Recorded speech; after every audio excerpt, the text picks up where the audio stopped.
नमस्कार मंडळी, तू ही रे माझा मितवा या मालिकेच्या पुढील भागामध्ये आज आपण पाहणार आहोत की एकीकडे मामा विदूषकाची टोपी घालून बाळाच्या आणि सर्वांच्याच स्वागताला उभे असतात आणि मोठ्याने म्हणतात, सरप्राईज. ओ जावई बापू, घाबरू नका, या आत या, आत या. आजी मामाला थांबवते आणि म्हणते, ए थांब रे, ईश्वरीला त्यांचं औक्षण करू देत. हे घे ईश्वरी पूजेचं ताट, औक्षण करून जावई आणि अंजूला घरात घे.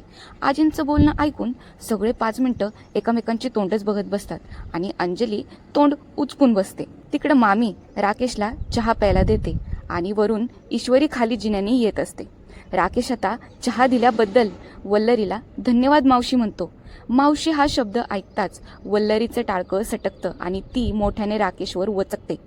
राकेश खूप गरीब माणसासारखा घाबरतो आणि बारीक आवाजात म्हणतो, सॉरी, म्हणजे तुम्ही या घरात घरकाम करायला येताना म्हणून म्हणालो.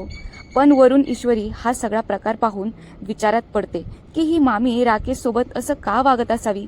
पण आधीच हा राकेश हॉस्पिटलमधून पळून गेला होता. ह्या मामीला जर घाबरून तो परत पळून गेला ना तर अंजली येडी होईल, पण सगळं घर येडं करून सोडल. ह्या मामीला कोणीतरी गप बसवा रे. चला मंडळी, माझा जायचा टायमिंग तर झालाय, पण तुम्हाला हा टकला राकेश काय करणार आहे हे जर जाणून घ्यायची इच्छा असेल ना तर चॅनलला नक्की सबस्क्राईब करा पुढील अपडेट जाणून घेण्यासाठी. Bye bye.